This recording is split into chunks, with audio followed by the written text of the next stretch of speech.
बड़ी खबर का रुख करते हैं। पुलिस को बड़ी सफलता हाथ लगी है। अंतर्राज्यीय चोर गिरोह का खुलासा हुआ। चोर गिरोह के 3 सदस्य गिरफ्तार हो गए। एक पिस्टल, कई जेवरात भी बरामद किए गए। 70 लाख से ज्यादा चोरी मामले का खुलासा। चोरों के कब्जे से चोरी का सामान भी बरामद कर लिया गया है। जमशेदपुर से ये बड़ी खबर आपको बता रहे हैं। पुलिस को बड़ी सफलता हाथ लग गई है। अंतर्राज्यीय चोर गिरोह का खुलासा हो गया है। इस गिरोह के 3 सदस्यों की गिरफ्तारी हुई है और जब्त हुआ है सामान।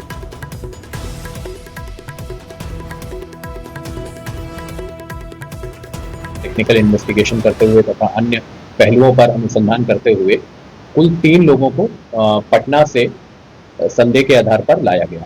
जब उनको यहाँ पर लाया गया तो उन्होंने इन दोनों फ्लैट्स में हुई चोरी के बारे में अपनी बात स्वीकारी, अपनी जो संलिप्तता थी उसको स्वीकारा और उनके निशानदेही पे हम लोगों को एक देसी कट्टा, कुछ गोलियां, चांदी के कुछ articles, bolt cutter, hexa blade, glass, पेचकस, मोबाइल फोन हम लोग को बरामद हुए हैं।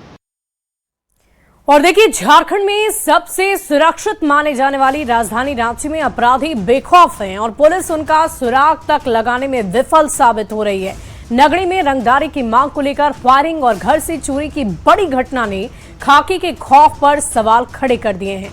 ये देखना होगा कि पुलिस के लिए चुनौती बनी दोनों घटना का खुलासा आखिर कब तक हो पाता है। पूरी खबर आपको इस रिपोर्ट के जरिए दिखाते हैं। रांची, झारखंड की राजधानी। यहां पुलिस चुस्त दिखने का दावा करती है तो अपराधी उससे 2 कदम आगे ही चलते दिखते हैं। नगरी का इलाका 9 दिसंबर की सर्द रात को फायरिंग की आवाज से थर्रा उठा।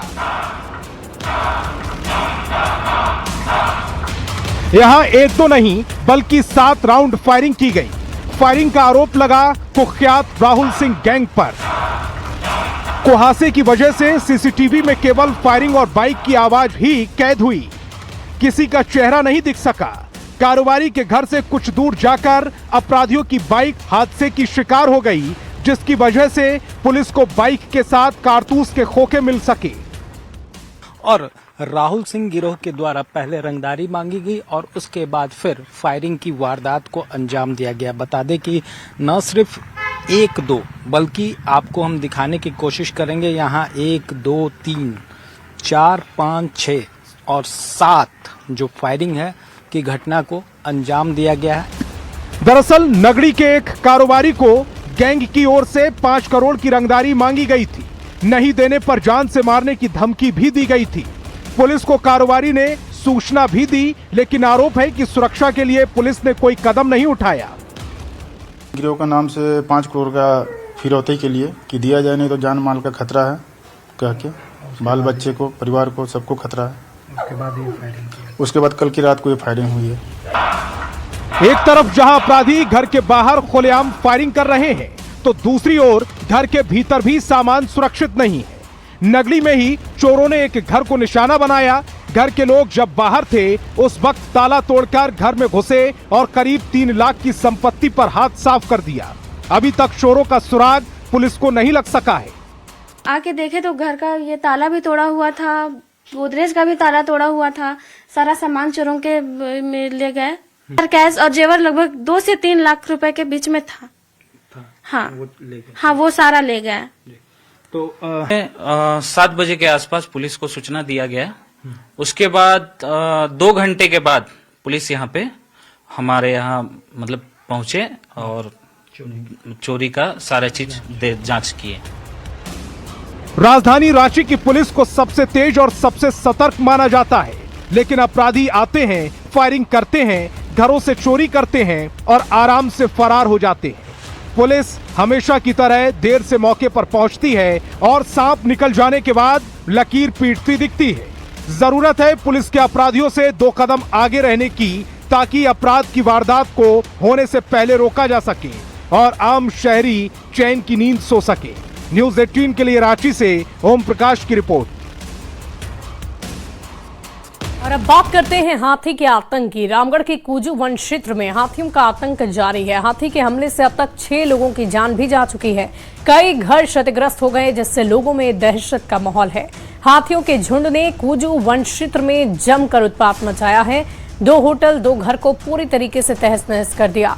इस झुंड में 6 से 7 की संख्या में मौजूद थे हाथी, जो नावाडीह के जंगलों में ही डेरा डाले हुए हैं, जिससे ग्रामीण काफी दहशत में हैं।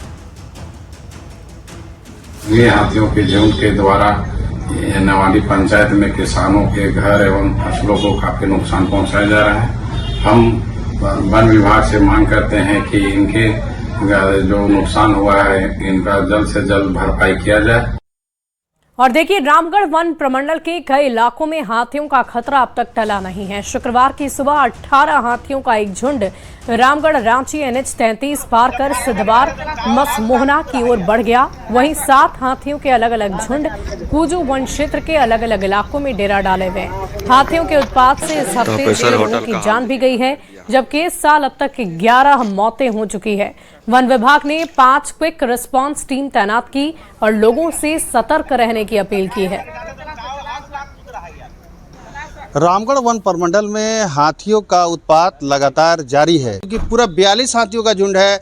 18 का झुंड रामगढ़ वन क्षेत्र के मुराम जंगल में मौजूद है, केदला के जंगल में 4 है, सिरका में 3 है। इसके अलावा नावाडी में 7 हाथियों का झुंड है। बाकी जो झुंड है वो बोकारो जिला के सीमा क्षेत्र में चला गया है। और मंगलवार से शुक्रवार के बीच में हाथियों ने 6 लोगों को पटक कर मार डाला है। अब जानेंगे, बताइए अभी हाथी कहाँ है? अभी हाथी मुरम कैला में 18 है और केदला में 4, सिरका में 2 और नवाडी में 7 हाथी का विचरण कर रहा है। अच्छा, भगाने के लिए कितनी भगाने के लिए 5 टीम है। 5 टीम में 25 से 30 आदमी है और कुछ हमारे स्टाफ हैं।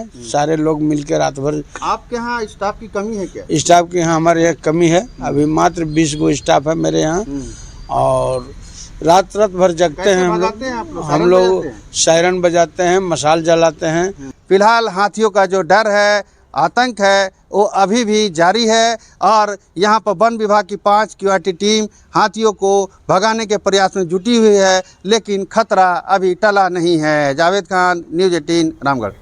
वहीं बड़ी खबर आ रही है, GST विभाग ने कार्रवाई की है। बिहार झारखंड सीमावर्ती क्षेत्र में एक्शन लिया गया है। 3 कोयला लदे ट्रक को जब्त कर लिया गया है। धनबाद से बिहार भेजा जा रहा था कोयला। सतगावा थाना क्षेत्र में ये घटना हुई है। इस वक्त की बड़ी खबर आपको बता रहे हैं। तो कोडरमा से ये बड़ी खबर इस वक्त की आपको बता दें, धनबाद से बिहार भेजा जा रहा था कोयला। सतगावा थाना क्षेत्र की ये घटना है जिसे आप देख रहे हैं। हम लोगों को सूचना मिली थी कि गाड़ियां जा रही, तो पेपर की जांच हो रही है। तो जांच होगी जैसा तो उसी हिसाब से कार्रवाई की जाएगी। गाड़ियां सही होगी तो उसका फिजिकल वेरिफिकेशन किया जाएगा और यदि कोई गलती होगी तो जो भी विधि सम्मत कार्रवाई होगी वो हम लोग करेंगे। और बाकी के हमारे वरीय अधिकारी से आप जान सकते हैं। एक और जहां अवैध कोयले के कारोबार को लेकर के झारखंड के धनबाद जिले सहित अन्य जिलों में ईडी लगातार दबिश दे रही है, वहीं आज कोडरमा में GST के द्वारा 3 कोयला लदे गाड़ियों को जब्त किया गया है।